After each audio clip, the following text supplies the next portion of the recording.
short paths to maybe anyone within our country at least. So this guy, Stanley Milgram, was a social scientist back in the 1950s, and he wanted to know sort of what is this small world network thing. And so he just did an experiment. This is a very famous experiment where he picked a target person, a Boston stockbroker. I think it was his stockbroker because he was at Harvard, lived in Boston. And then he advertised said, like, who's the furthest person socially from a Boston stockbroker in the US? He thought, oh, Nebraska farmers.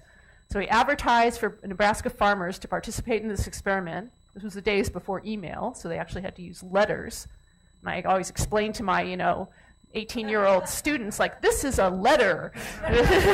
You may never have seen one of these. But, so each of these Nebraska farmers had to take this letter and give it to or mail it to somebody they knew well, and so on, just like I did with Obama.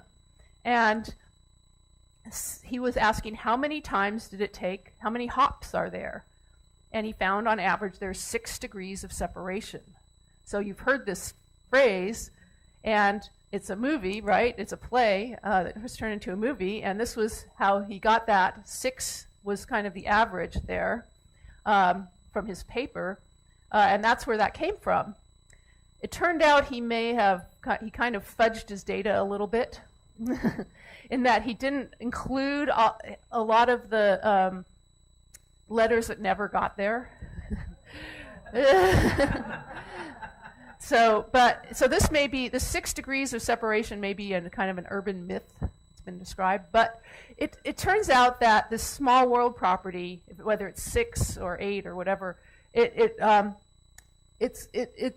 network has relatively few of these long distance links. You're mostly friends with like people in a small circle, but a very small number of long distance links creates short paths between most pairs of nodes.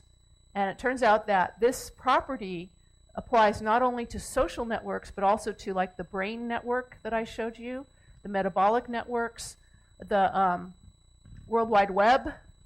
And in fact, most real-world complex networks seem to have this small world property. And there's a question of why.